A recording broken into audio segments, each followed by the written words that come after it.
Praise lord. ఈరోజు వాక్య ధ్యానాంశంగా మత్తయి సువార్త 4వ అధ్యాయము 24వ వచనంలో ఆయన కీర్తి సిరియా దేశమందంతటా వ్యాపించెను. నానా విధములైన రోగముల చేతను వేదనల చేతను పీడింపబడిన వ్యాధిగ్రస్తులందరినీ, దయ్యం పట్టిన వారిని, చాంద్ర రోగులను, పక్షవాయువు గల వారిని ఆయన యొద్దకు తీసుకొని రాగా ఆయన వారిని స్వస్థపరిచెను.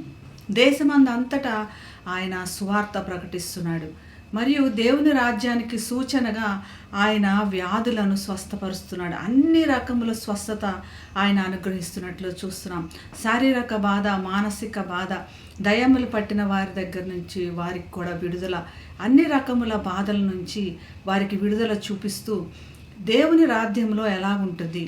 ప్రకటన గ్రంథము 21వ అధ్యాయం 4వ వచనంలో చూస్తే, ఆయన వారి కన్నుల ప్రతి బాష్ప బిందువును తుడిచివేయును, మరణము ఇక ఉండదు, దుఃఖమైనను ఏడుపు అయినను వేదన అయినను ఇక ఉండదు, మొదటి సంగతులు గతించిపోయినని సింహాసనములో నుండి వచ్చిన గొప్ప స్వరము చెప్పుట వింటిని.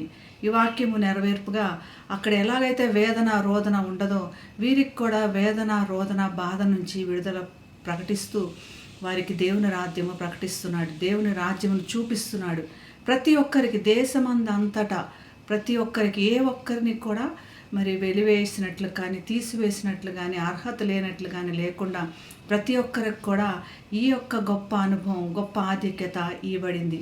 మరియు దేవుడు యేసు వారు వచ్చిన తర్వాత ప్రతి ఒక్కరికి స్వస్థత కోసమై వారు బహుదూరం నుంచి సిరియా ప్రాంతం నుంచి గలిలయ ప్రాంతం వరకు కూడా ప్రయాణం చేసి ఈ యొక్క మహా ఆధిక్యతను పొందుకున్నట్లు చూస్తున్నాం.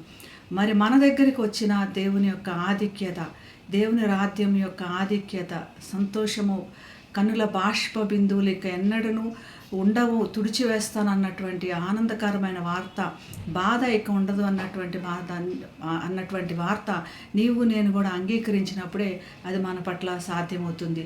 అటువంటి కృప దేవుడు మనందరికీ దయచేయను గాక. ప్రార్థన చేసుకుందాం. మహాగణుడైన యేసయ్య, నేను స్తుతిస్తున్నాం ప్రభా. దేవుని రాజ్య సువార్తను నువ్వు ప్రకటించి ప్రతి ఒక్కరికి, దేశంలో ప్రతి ఒక్కరికి నీ యొక్క ఆధిక్యతలో అవకాశం ఇచ్చావు ప్రభా. మాకు కూడా దయచేసినందుకు నీకు వందనాలు. ఈ ఆధిక్యతను మేము ఉపయోగించుకొని నేను స్తుతించి దేవుని రాజ్యంలో పాత్రలు అవడానికి మాకు సహాయం చేయమని యేసు నామమున ప్రార్థిస్తున్నాం తండ్రి. Amen. Have a blessed day. God bless you.